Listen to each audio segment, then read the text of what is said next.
one member of the public coming on this is Jane Price, who's put a question to us. And what kind of order do you want to go in? Do you want to kind of hear from Jane first, or do you want to kind of have an update from Eleanor about various things? Or follow? Yes, indeed. Yeah. So we're just kind of making sure that we've got the agenda before us. I haven't got it in front of me. Okay.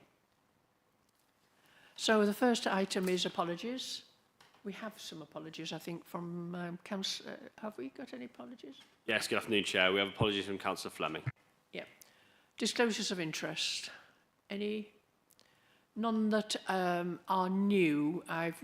In the past, I've mentioned that I'm a director of Heart of England Community Energy, which is a not-for-profit solar farm on the outskirts of Stratford, which gives its profits mainly to either low-income projects, cost of living projects, or climate change projects. I'm no longer a trustee of Warwickshire Wildlife Trust because I've done my specified period as a trustee. You only can be a trustee for so many years at Warwickshire Wildlife Trust. Otherwise, those were my declarations of interest. Anybody else? I could say was Councillor Shaw waiting, sitting in the dock of the bay. That's probably the best I could do at this time. We can hear you, Andy. Councillor Crump, you seem to be on another call. On a separate call, 2 hours. Sorry, so my standing declaration is that I am a volunteer with Net Zero.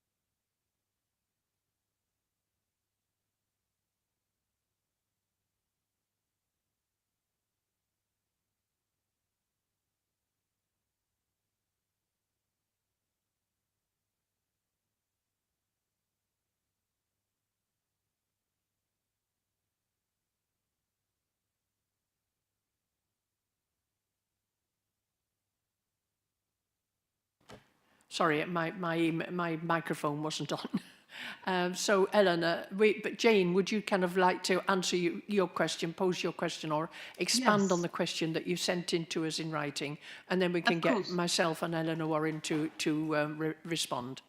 Yeah, can I just check, because obviously I've been to the full council meetings, but not to this panel before. Is it a similar format? Do you want me just to read or kind of go over what the question is, and then we have actually, I've got the complete printed question in front of me. So everybody's already seen that, so I don't need to go over that then. No, that's been sent around to everybody. Okay, good. So as I described there, we've been and just to let you know, you have 3 minutes. Okay, all right, I'll keep my eye on the clock. So I bet there's a lot of people that know me that would like to be able to say that before they invite me to speak. So yeah, since September 2023, we've been trying to engage the council in our proposal to set up a citizens' assembly. I know we also talked about a people's jury and participatory budgeting. There are a number of different kind of processes that can be used and that are very well recognised around the country to engage the public in a representative way in making decisions about the climate crisis and how they want to see action taken in the local area. And I think I kind of lay out all the different things that we've been doing to try and get that onto the agenda. I'd also say I'm very conscious, and one of the Extinction Rebellion members has had an email back from the MP Manuela saying that citizens' assemblies locally and nationally are very much in the Lib Dems policy plan for the climate crisis. So, we thought that we would be kind of pushing at an open door. And really our request is, are you willing to take this seriously? You know, we've been kind of, you know, sort of talking, as the kids say, for a couple of years. Will you actually either enable us, give us time to present what a citizens' assembly might look like in Stratford, bring a kind of partner organisation such as Shared Futures to do that, even though it doesn't mean that they have to be used, but it just means we have the in-depth understanding at the council. And, you know, rather than 3 minutes, actually have a kind of detailed kind of inquiry about how that would work, what the question would be, what the structure would be, what the cost might be. And I guess that's our question. Are you up for us doing that, either at this meeting or outside of your meeting if this isn't the right forum or if there isn't enough time, so that we can really get into detail about what it would look like? I guess that's what we're asking. Yeah, can I thank you? As it That's happens, this used to be my professional area of work. I've actually, I did chair the original Task and Finish group here at Stratford, where we talked about a citizens panel at the time, but this was about 5 years ago. And I was on the, I was a part of the consultancy team that worked with Warwick District Council on setting up their climate action plan, where again 5 years ago, where the idea of a citizens panel was put forward. However, there has been quite a lot of change and research done since that 5-year programme, and a lot of work has been done here about participatory ways in which you can engage with people. And it's not the only methodology that's available. There's been Professor Elstubb, I don't know if you know him, Professor of Democratic Politics at Newcastle University, has done quite a lot of research. And there was a review done last year on national citizens' climate assemblies, learning from deliberative events and looking at different models. And there was a number, I think there were 5 different people took part in that. Irene Lorenzoni, you probably know her if you're engaged in this area, looked at it. There has not been very much empirical research done on the impacts of of citizens' assembly and their design and influence and policy. So it was only last year that people began to start looking at it. The 2024 one was actually said most citizens' assemblies are useful in the very first time, when you first bring up something that is a very difficult subject area, but that there is very little evidence to show that they actually achieve their ambition, that they change policy or anything. And one of the things that I'm very keen on is that we shouldn't oversell. We've got to make sure that we don't get people to disengage. We've actually got to encourage people to engage. And a lot of the work that we've done at the District Council, we brought in originally Involve, who set up climate assemblies all across the country. We brought them in with Warwick District Council to start the whole idea of local climate engagement programme. And that programme did quite a bit of research on which types of ways we could engage and bring people on board. And they've came up with, they did a research report for it. But we are relaunching that because at that time we had that Involve supporting us. Now we're relaunching that in October. And what we are doing with that one is we're doing a combination of both training, mentoring, peer learning and hands-on support to assist local authorities, all local authorities, both parish councils, residents and other organisations to engage with communities on climate change.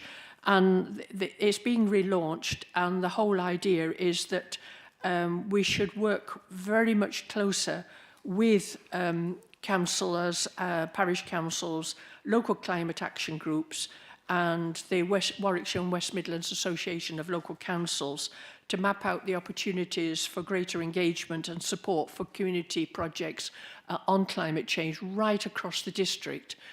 So it's about engagement and listening, but it's also about actual hands-on, because in some ways we've gone past the, well, what is climate change, because people now, we actually want to make sure that we do far more action. And the whole idea of the grant that we put forward, the Local Climate Change and Nature Fund, was to get communities actually doing stuff and then telling other people in their communities and parish councils what they were doing and why they were doing it, and being able to, to spread the word.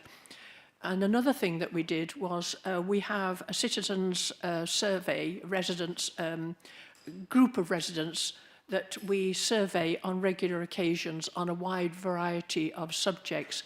We've encouraged and increased the number of people that are involved in that. They're now over 800 people involved in that, all online, who do regular surveys.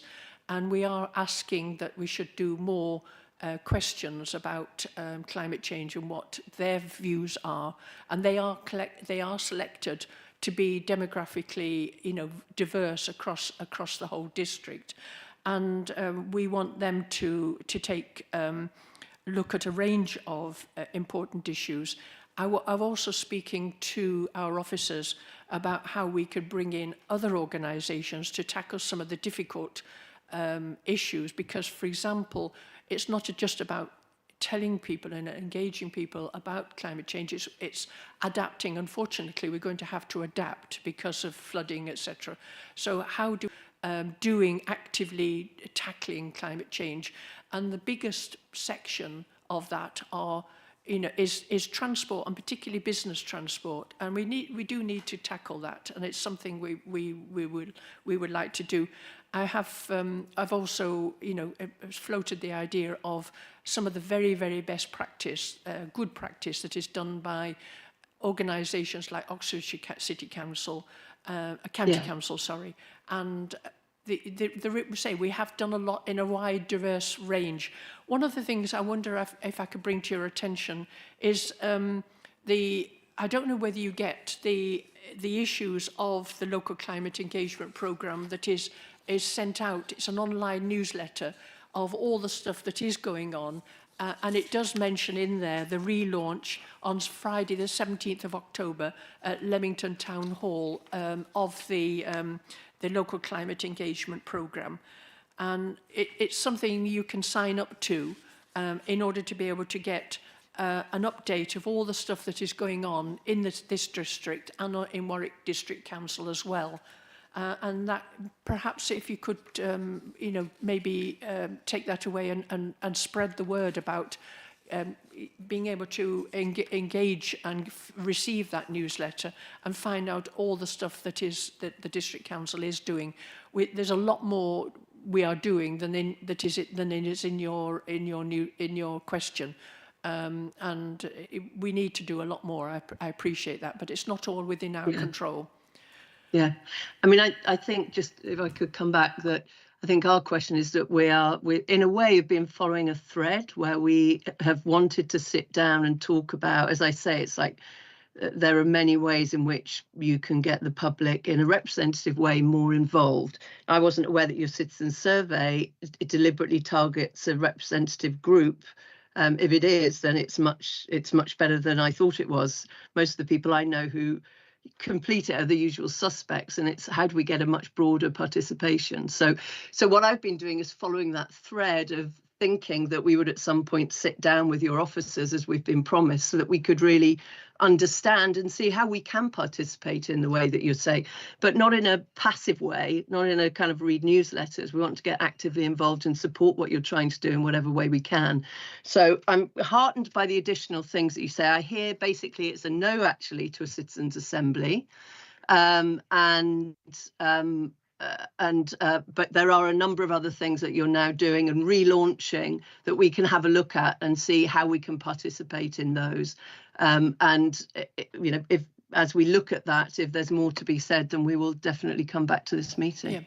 Yeah, indeed. I would welcome you coming and having a chat with myself personally, and perhaps you can follow up on that one, because as I say, there are many different models around. No one definitive model around. And I say we have worked with Involve on this particular model.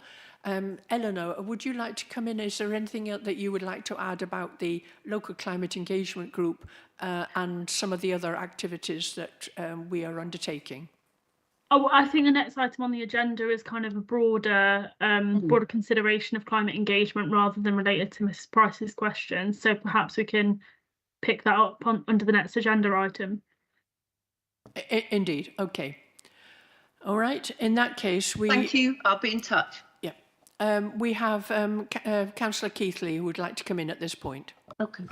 Yeah, thanks very much. Hello, Jane. Thank you for that Hi. question. I noticed Edward actually was sort of nodding along when we were talking about this fairly large group of people now we've got access to online that participate in regular surveys for us.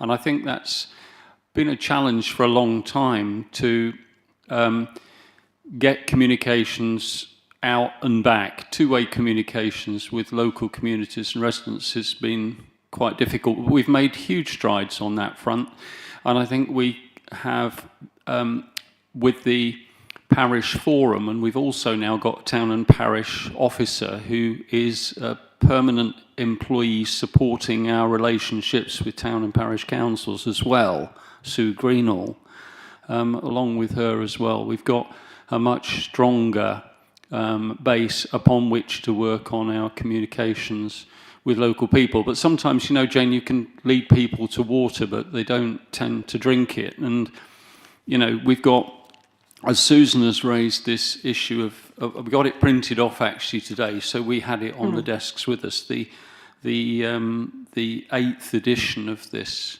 newsletter update, which is explaining what's going on in detail.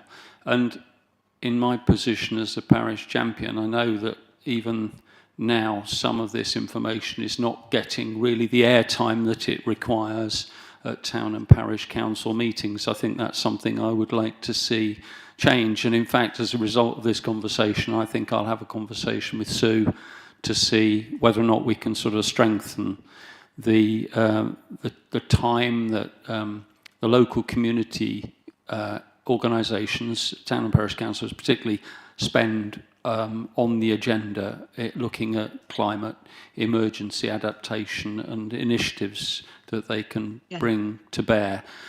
Some of the agendas hardly mention climate change issues. I think that's something that we really need to work on with them, Jane. So thank you for your question. Good. And I think, you know, I mean, you know, we do a lot of outreach, and if we know what you're doing, what you're saying, and can support when we're doing outreach with the local community, you know, that's what it's all about. It's about extending the conversation. So I think I've had more than my 3 minutes. If you communicate with me, then we can have a get together and we can have a chat. I mean, one area that of interest that is disclosed.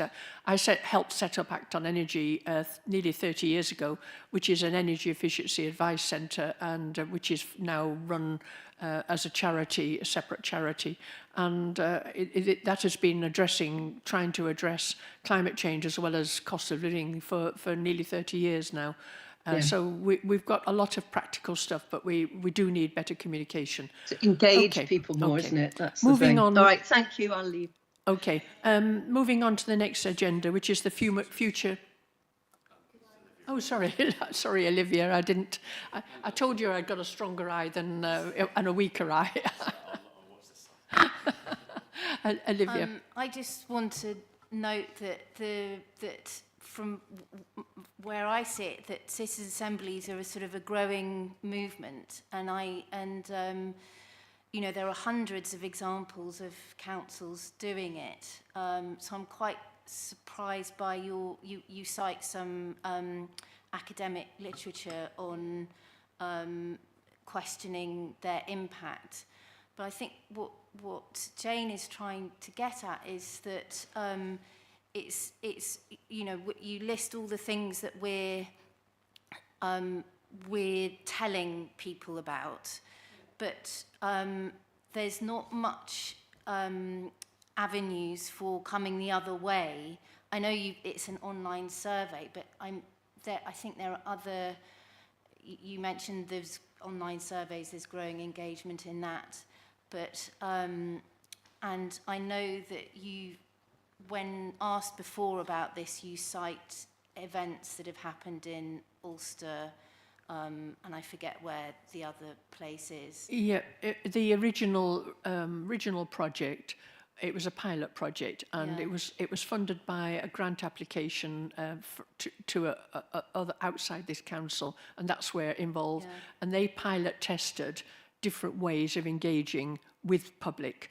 I think there were 4 different ways that they tested, and then they came up with the ones that they thought were the most productive in ways of engaging. And the whole idea of the local climate engagement was to build on the best the research that was done at that time. Online surveys are one method. It's not the method, you know, the only method. There has to be a lot more communication to that. But one of the things that the research that I know said about was that we must not oversell the impacts of climate assemblies because there have been different models with different impacts, and some have been successful and some have not. So it's a matter of learning from the best and trying to see what works and what doesn't work. It is worth looking at the research to see. We would like to have the very best of ways of communicating and engaging, and the local climate engagement programme hopefully will build on what was done during the pilot project that Involve helped us with. But I know Jenny's coming, but Lorraine, Letitia first, and then Jenny. Thank you. I think we lost Jane. Is she gone? Oh, right. Okay. Well, I was just going to actually kind of go back on one of the points she made in the question around the participatory budget. And obviously, she did acknowledge, and I think we can all say that there is already an allowance for a number of projects that this council has funded. But one of the things that I think is really valuable is actually having a way to engage with those projects. And at the moment, the only way you can find about this project is if you go on our website, and it's literally just a list of the projects that we funded. But in terms of the impact and how it's affected the communities, and also for the citizens to be able to ask those who've delivered those projects about them, we don't really have that forum. So it doesn't need to be a citizen assembly necessarily, but I think in terms of the actual kind of participatory deliberative models, I would say that that is something that we could facilitate as a council ourselves without relying on other councils and engagement programs. Yes, indeed, and it's one of the things that I have talked to officers about how we can perhaps do an annual conference where we can actually engage and have a keynote speakers, but also a panel that people can ask questions of, and maybe, you know, we tried one that was in here, but we could do it better. So that's one of the things we're going, but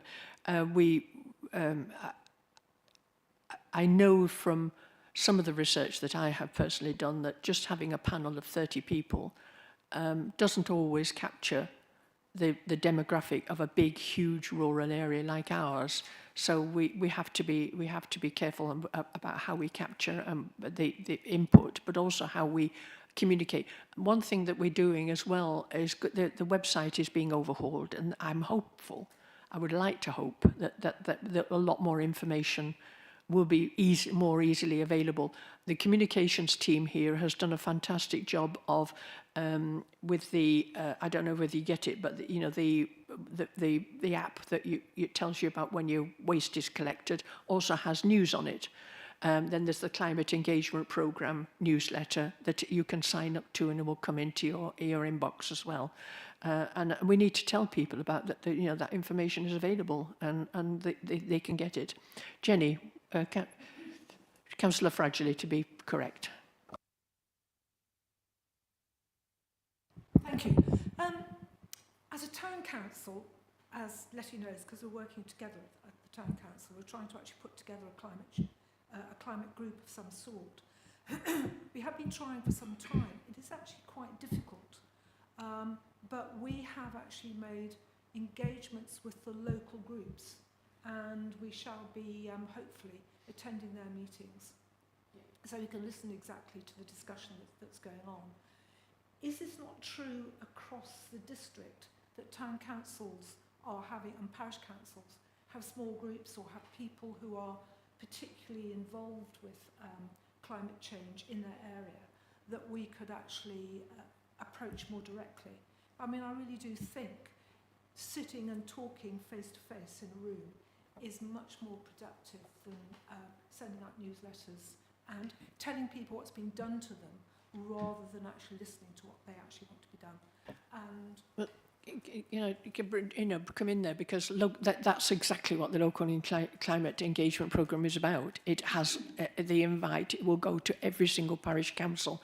One of the tests that was done in the pilot was with Ulster Town Council, where they tried to bring people together, and they actually have now just put in one of their they've been successful in getting one of the grants under the Climate Change and Nature Fund, and they're bringing together a whole host of people in the community to work on practical projects with young people as well as the community as a whole. They've really got some fantastic ideas. And then they will spread that, because they're working with Kinnerton Parish Council and potentially Great Orme Parish Council as well. can I just extend that a little bit, because the district hasn't actually approached this town council yet. I mean, I'm aware of it because I'm a district councillor, but there's not been any formal engagement. And I'm just wondering how much, I mean, how long has this group been going? I've only just joined it, so I'm not sure how long we've been going. And has any of these face-to-face engagements actually happened yet? I just think face-to-face is the key. I agree, and all town councils and have been invited. But anyway, we'll have an update from our officers on that one. Stuart Keatley, you want to come in? I did. There was a couple of things just to comment on. I think sometimes if you construct an assembly, I would agree with you that you tend to get a certain type of person coming, so it tends to be more perhaps biased in its outlook to having a broader group. That's an observation. I think Councillor Petrovic mentioned the opportunity to build on the experience of others where they've had successful projects and they've seen benefit.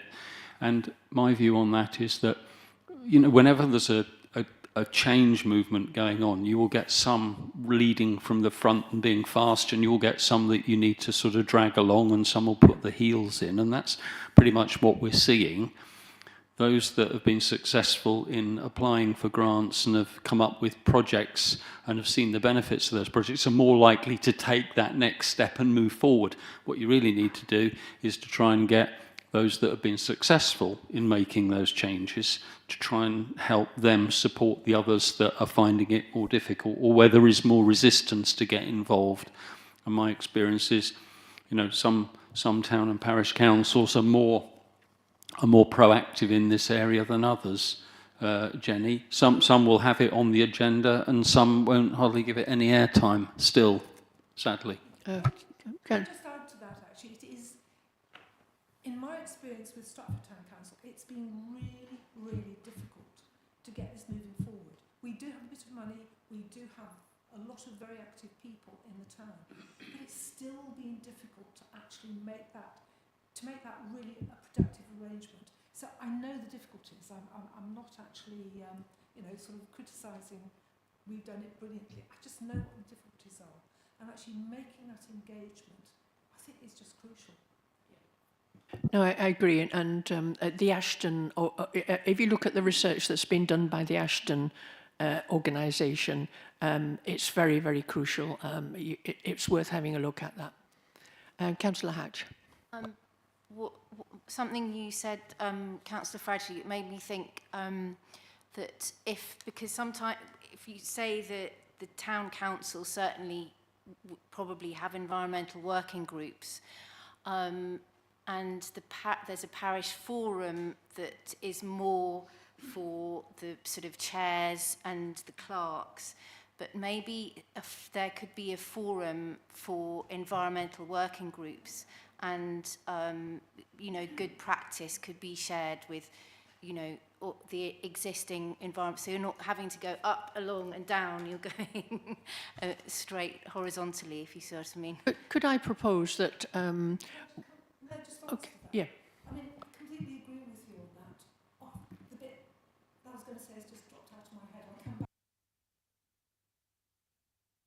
come back. Could I propose that one way we might be able to work better, rather than here in this kind of panel meeting, that we probably have a more kind of like a working group where we can discuss quite frankly, but also bring in experts to, you know, to advise us. That might be a way forward. But Sorry, the comments just come back into my head. yeah, okay. We've actually done a lot of work at the training level, as you say, but then we tend to repeat and repeat and repeat there. So really, there's no point going again. What we've got to do is get that down. We do have, remember, the new parish and town officer, clerk, council officer to support us. So, you know, what Councillor Hatch has suggested could be an idea that she could develop. Can I, is it a particular extra event? Just proposal on that. I mean, there isn't anything stopping us as a district to actually facilitate the online forum that could take place quarterly, where we would invite all of the parishes and those who were successful in the funding to come, and then we could set up the agenda and invite, obviously, the groups. Have you taken place in forums before? Because yes. there's been, yeah, okay. So yes, many. We can develop that. Yes, great. Okay, moving on then, because we've got our two officers there, and item 5 is future climate change engagement, and they can probably update us with the work that they are doing and that is going to be developed. Over to you, Eleanor. Yeah, hi everyone. I suppose it's a bit of a continuation of the same theme, really, because we included this on the agenda because there are certain things that are progressing, certain initiatives, like Councillor Junid says, for example, the local climate engagement scheme, the community climate and nature fund, and it's really just to get kind of provide a bit of an overview as to where we are, but also to open the floor up a bit to that conversation as to what could potentially work better, because I think the feedback that we are getting is that this is an area that people would like us to expand on. So we are open to that, and we're open to having that conversation. Obviously, there's kind of two facets to this. So there's the kind of the area in which we display the progress that we as a council are making and the decisions that are being made within the council with a climate change and biodiversity focus. But there's also that encouraging other people to enable them to deliver their own projects and to develop their own climate initiatives. So as Councillor Junid says, the local climate engagement scheme has kind of gone through different iterations. It started before I was in post, so I think it started in 2022. And that was when were involved. We tried to launch it as a kind of community accelerator project so that we'd work with 1 or 2 communities. Obviously, it's delivered across South Warwickshire, so with Warwick District as well. So working quite closely with 1 or 2 town and parish councils to develop their own action plan and work with them on quite an intense basis. The uptake on that was quite low. So what we've done is we've kind of scaled that back a little bit, and we're trying to adapt the way that that works moving forwards. The event on the 17th of October is very much a practical event. So the aim of that is to enable town and parish councils or community and charity groups to come along to say, okay, we want to look at a project to plant trees, for example. Officers will be on hand to work through that kind of project plan with them, think about where they can apply for funding, think about any governance structures that they need in place for them to be able to do that, any kind of community engagement that needs to take place if they're making changes to kind of the public realm. There will be experts in the room, so there will be different stakeholders. We've broken it down into 3 themes. So we've got biodiversity, adaptation, and then community energy. So within each of those themes, if you like, there's going to be a panel session with experts for each theme. So that is open to any town and parish council. I'm sorry, Councillor Fradley, I can't hear you too well online because I think your mic isn't working properly, but that might be something that you might be interested in sharing with the group. If they're interested in kind of having a bit more of a conversation around that, then there's an Eventbrite link which we can include in the minutes of this meeting. That's fine. So that's kind of the starting point for the relaunch, if you like, of the local climate engagement scheme. We have other ideas as well, developing, because obviously that is quite an intense event, and we'd like to be able to deliver these kind of advice sessions at scale. So we're working on resource packs, scheduling webinars for different different themes. One thing that we're getting a lot of feedback from is street lighting. We've done some engagement with town and parish councils as to what they would like to see us help them with. And street lighting and changing street lighting to LEDs is one that keeps coming back. So it might be that we do that. We've already funded a few projects for LED street lighting through the Community Climate and Nature Fund. So we're taking it step by step, and we're really trying to make that a programme that responds to the needs of the organisations that we're trying to help. We're really open to feedback. So if anybody ever comes across, you know, a community group, if somebody's trying to set up a climate change group or a biodiversity group within your wards, then you're more than welcome to put them in touch with either myself or Eddie or the climate emergency inbox. And it will be picked up and we'll get back to them, because that is really what we're trying to use that project for now, as that real kind of support-led initiative, if you like. The other side is the scrutiny, if you like, of what is being delivered by ourselves. And like Councillor June had said, we are considering the potential of holding these kind of annual events which enable people to come to hear from us, for us to share what we've done, and to engage with officers and members on a face-to-face level.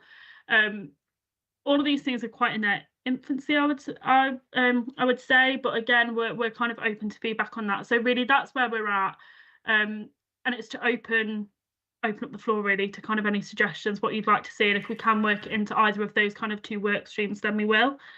So yeah, I'll hand back over to yourself, Susan. Okay, has anybody got any questions for Eleanor? Councillor Keithley. All right, hi Eleanor, thank you for that. You were listening in to the conversation about communication and getting these organisations engaged, weren't you? It strikes me that we're even struggling to get questions to be asked of this panel, because we've only got one, and I think it was the same person that came previously. Have you got any thoughts as to why we're finding it so difficult to attract interest from town and parish councils into our oversight here on this panel? We have only had one question. I'm surprised we don't have a few more. I don't know the answer to that, because we have started to scale up the publicity that the climate change panel gets as well. We include notification of when it's taking place and whether or not it's public participation in the local climate engagement newsletter. So that goes out telling people when it's scheduled. I don't know is the short answer. I don't know if anybody else has any thoughts on that. Well, I sit at a lot of parish council meetings. Maybe we need to be a bit more proactive with them through Sue to help them get that out into the local communities. I'm not going to say that'll be an immediate answer and provide more questions for this panel, but if we were to say that the number of questions we receive on this panel is an indicative measure of the sort of engagement we're getting, well, we're not scoring very high at the moment, so let's try and get a few more questions. Councillor Grocott. Petrovic. Sorry. She's left. Yeah, I know, Councillor. Oh dear, I'm not with it. I'm suffering today. Okay. Thank you. So just to continue the thread of engagement, how much engagement do we have and feedback, I guess, loop with those organisations and applicants who've been successful and unsuccessful following the Climate Change Fund, and whether we do have some sort of direct communication with them that we could bring, so that we could bring those into this conversation more proactively? Eddie provides full feedback on every unsuccessful application if they ask for it. And the successful applicants, we asked for case studies as well. So we asked them to keep us kind of updated on project progress.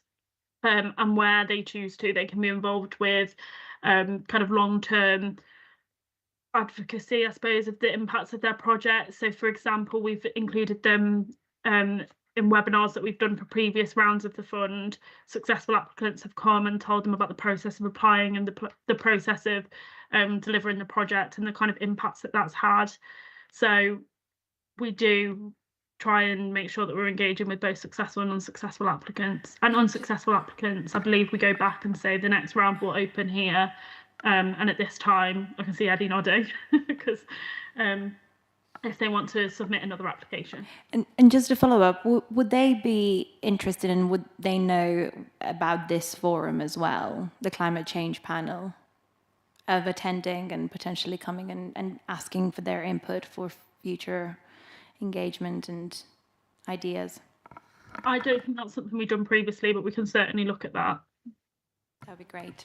Councillor Yeah, Hunt. that's fine. I think there aren't a lot of questions at this panel because it's quite a sort of rigid and I don't want to say unwelcoming, but it's, you know, it's not a conversation. It's like you can say this and then there's apply. So I think that's the reason why there aren't, because in the past people have come and felt unsatisfied with the way their questions been dealt with. So I think that's one thing. So I'm really excited that the annual thing that you're talking about, because when we had it last year, there was a real buzz in the room, got lots of people attending, and that was a lot more informal, and there were officers here and there were county council officers here. So I think that's a really good way of you know, communicating and engagement. So will give full support and help in any way that I can on that. And that, on that one, we wanted to follow up on the first one, but because of the county council elections, we couldn't. But we are keen to do exactly that. And we've had, you know, I know we've only got 2 officers, but we've had offers of help from other council officers here as well. And I really do think, you know, but if we can take some of the load off our officers by working with other organisations to do some of the work, and councillors, and I have to say that first one that was done, a lot of councillors took part in helping to organise it as well, to take some of the workload. So yeah, I think that we need to do that.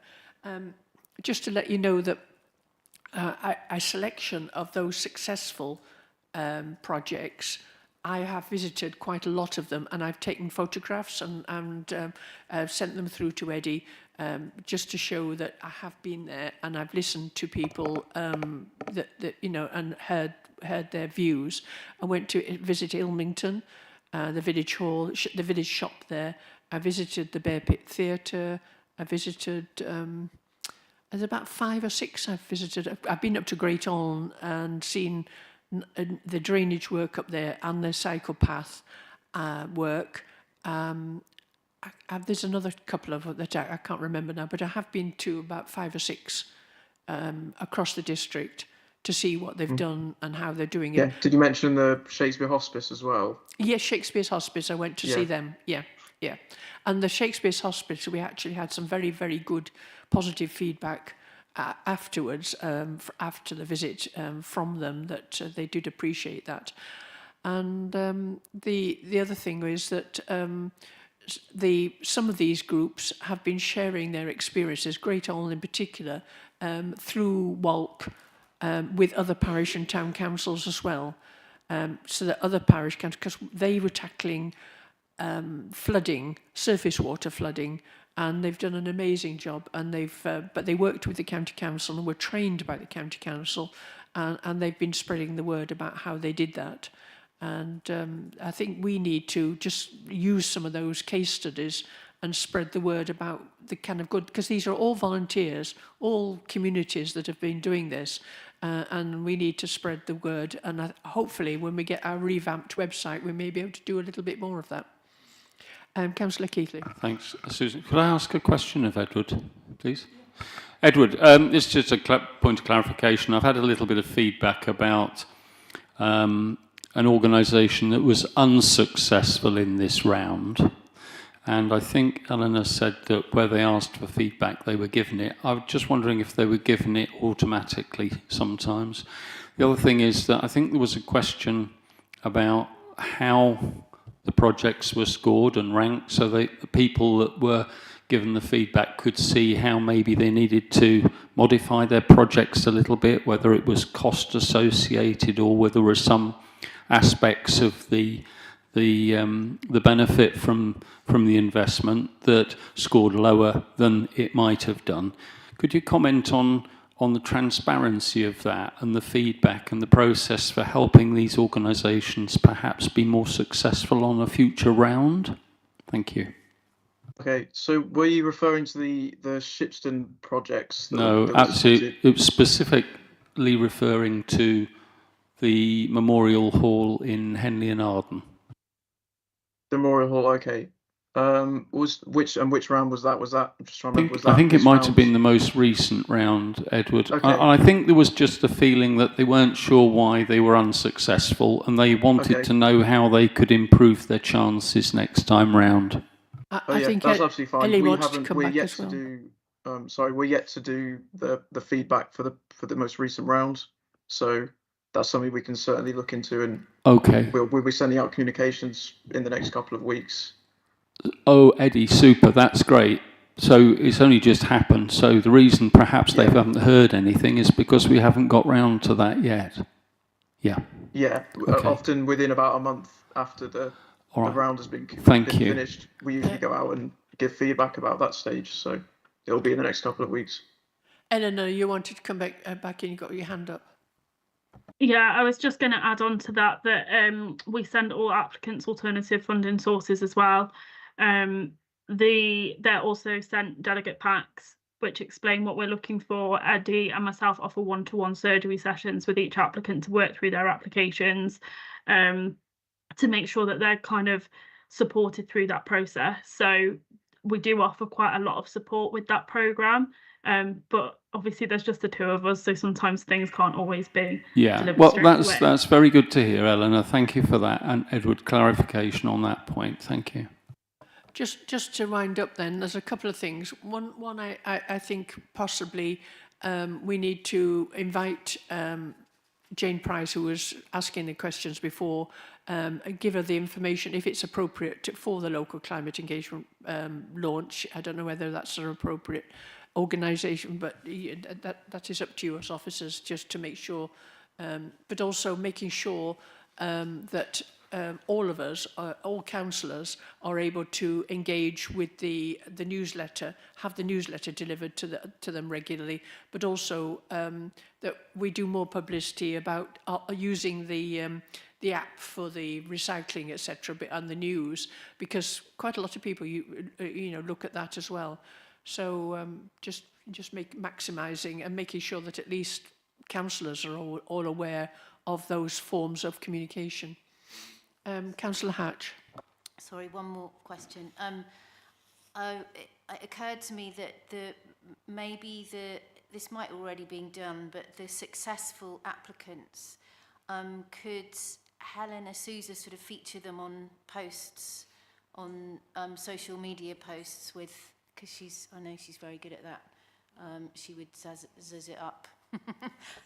Yes, I think that is already been done, but making sure that I do know that Helena D'Souza and Beverly Hemmings do put things in. So we're just making sure that we are using all the communications that we have in this council to showcase the kind of good practice that people are doing, and they're probably already. Eddie, do you want to come in?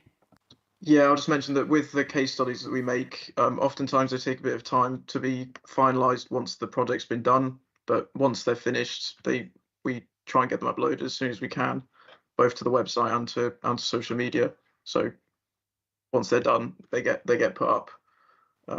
We've got, I can't remember how many we've done in the last couple of months. We've done quite a few, and there'll be loads coming up for the next one as well. But they'll probably take a few months to get released, because it does take some time to go from getting the forms out to them filling out the forms, adding photos, etc. So but once they're done, they get put up.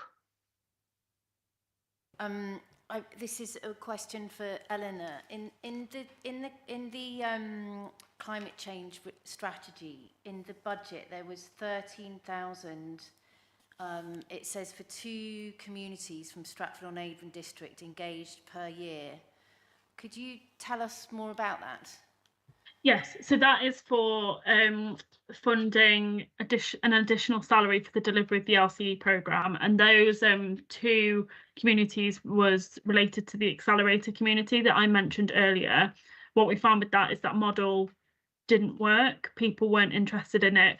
That funding is still being used for climate engagement. We're just tailoring it slightly and trying to do offer support to more organisations in a different model, if that makes sense. It's not always, some people are like ourselves who are really keen on addressing climate change. It's not always that everybody else. It's quite hard work bringing people in sometimes, unfortunately. Although people are beginning to be more and more aware than they were when I first started. I did my first bit of research on climate change was about 36 years ago, and that's showing my age, I'm afraid. And it was about the impact on the food we eat if climate change comes about, basically, which it's taken a long time to get to the fact that people are now recognising that climate change would impact on the food we eat. Jennifer, actually, I just find it interesting at the moment that on the news about the weather changes, they are now saying due to climate change. That's a huge change over the last few months where they were saying possibly, up until this point, people have been made to feel comfortable about climate change on the news because it's actually might not be true. We're still looking at it. Whereas now I think a message is coming through much more clearly. This is happening because of climate change, and it's late in the day. Well, okay, just before we wind up then, and thank you for everybody for coming. I do know that I used to be invited to regular county council climate change meetings, and it was all the districts used to meet with the county council to find out about how everybody was doing across different districts and exchange best practice. I understand that, well, none of those, the last 2 have been cancelled. Do you know if there's any plans for, at the county council for re-engaging with district councils to exchange best practice? Eleanor, could you chase that up for us? I haven't heard anything, I'm afraid. Just chase it up then, Councillor. Yeah, okay. Yeah, okay. You ought to be asking our county councillors what's going on there as well, because they've got inside knowledge on that. Yeah, just to find out what that is. Okay. Any other questions, Councillor Casey? Well, if we're on to AOB, I just think it would be an omission if I didn't mention that at the last OSC, one member of that committee asked for a clarification on a specific point in the minutes of our last climate panel meeting. And I think you probably know what I'm referring to because I highlighted it to Eleanor as well. And I just wondered whether Eleanor would like to make a clarification of the wording of that in the minute. It relates to a certification issue. I don't know if you were able to say something on that, Eleanor, just to remind us as to the... I'm still waiting for confirmation from Environmental Services. Ah, okay. Yeah, and I understand that Tony Perks has given a confirmation about the certification as well. Super. Yes, it was raised at Cabinet yesterday. Yes, it was raised Excellent. at Cabinet. So Thank yes, you very much. He was able to give that. Okay, well that's fine then, Eleanor. We've got confirmation. Thank you very much. Okay, do we have any urgent business? In that case, I'll get to...